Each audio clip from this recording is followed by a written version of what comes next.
Ассалаумағалейкум, құрметті Санева компаниясының бизнес серіктестері. Менің есімім Біржан Дүйсенәліұлы. Санева компаниясының ақпараттандыру және даму бойынша директор, бизнес тренер және мотиватор. Бүгінгі видеода сіздерге көпшілік алдында сөйлеудің және де сіздің тақырыбыңызды халыққа жеткілікті ретінде және де сол халық дұрыс қабылдаудың жолдарын үйретемін.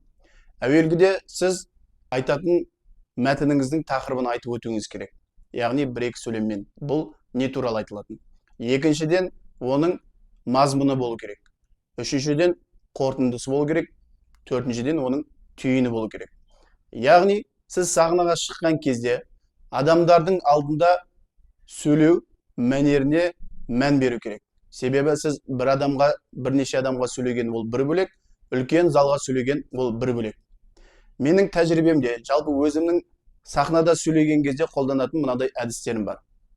Сахнаға шыққан кезде бір ерекшелеп шықсаңыз болады. Немесе ешқандай ерекшелік жасамай, кәдімгі әдепті қылып шықсаңыз болады.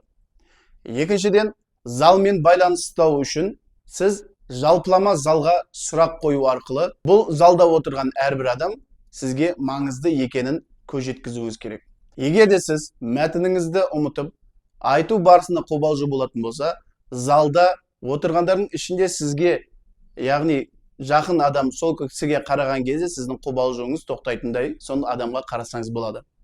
Жалпылама залмен байланыс ұстау үшін залды мен 3 бөлімге бөліп қоям, яғни 3 топқа. Шеткі, ортаңғы және екінші шеткі. Сөйлеп жатқан кезде бір нүктеге қарай қайта-қайта қарай беруге болмайды. Мысалға, сіз танымайтын адамға қайта-қайта қарай берсеңіз, ол адам қобалжи бастайды, ол адам қозғалып жыбырлай бастайды. Әрине, ол кісі қозғалып жыбырлағаннан кейін басқа адамдарға әсерін тигізуі мүмкін. Сондықтан залда қараған кезде 3 топқа бөліп қарайсыз. Яғни, оң жаққа қараған кезде оң жақта отырған дәл бір адамға емес, сол топта отырған бірнеше адамға көзіңізді жүгіртіп, бір 30 секундтай қарасаңыз болады. Сол сияқты бүйтіп кезектесеңіз болады. Екіншіден, егер де мәтінді ұмытып қалып жатқан жағдайлар болатын болса, я болмаса сіз кез келген жағдайда мәтініңізді ұмытып қалатын болсаңыз, қолыңызда мынандай кішкентай карточкаға керек сөздеріңізді жазып шықсаңыз болады. Бұның ешқандай да ұяты жоқ. Бұндай әдісті тіпті президенттер, үлкен спикерлерде қолданады. Және де сіз сахнаға шыққан кезде, егер де сіз слайд көрсететін болсаңыз, сіз дәл сахнаның алдына, яғни экранның алдына тұрып алмаңыз, я болмаса тіпті сахнадан мүлдем шығып кетпеңіз. Ең абзалы сахнаның шетінде экран көрінетіндей және сіз көрінетіндей болып тұруыңыз керек. Және де мынандай нәрсе қолдансаңыз болады. Тақырыбыңызға байланысты бірнеше қолыңызға құрал сайман алсаңыз болады. Сахнаға шыққан кезде амандасу үлгісі, яғни сіздің қай тілде сөйлеп жатсыз, қай ұлттың алдында сөйлеп жатсыз, соған мән беру керек. Яғни біз Қазақстан Республикасында тұрғаннан кейін біздің амандасу мәнеріміз ассалаумағалейкум, қайырлы күн, қайырлы кеш. Сәлеметсіздер ме, саламатсыздар ма деген сөздерді қолданбаған жөн. Екіншіден, сіз айтайын деп жатқан тақырыпшаңыздың атауын айтып өту. Мысалға, сіз бүгін не туралы айтасыз? Мысалға, сіз әлеуметтік желі туралы айтатын болсаңыз, былай деп айтсаңыз болады. Қазіргі таңда жарнаманың ең қозғалтқыш күші ол әлеуметтік желі. Мінекей, осылай айтсаңыз болады.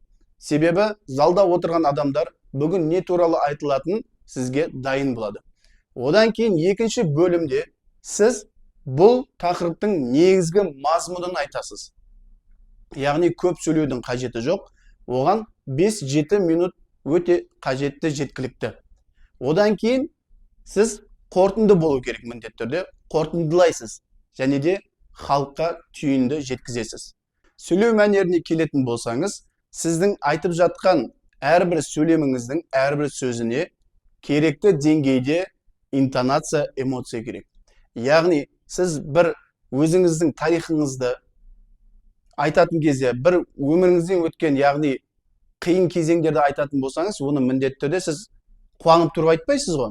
Сіз оны бетіңіздің мимикасы, даусыңыздың интонациясы төмен басыңқы, яғни адамдарға сол кездегі сіздің қиын жағдайға түскен сәтіңізді, халіңізді, даусыңыздың интонациясымен, даусыңыздың не көтеріңкі, не басыңқы болуымен жеткізесіз.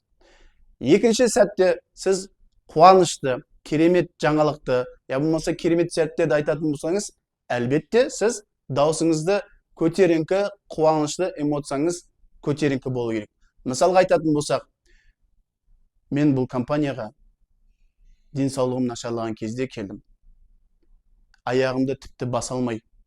Сол сәтте маған мына кісі хабарласты. Яғни бұл жерде сіз келген тарихыңызды осылай жеткізсеңіз болады. Бұны сіз былай жеткізбейсіз ғой. Менің аяғым ауырып жүрген еді, мен крем жақтым деп сол сияқты олай жеткізбейсіз.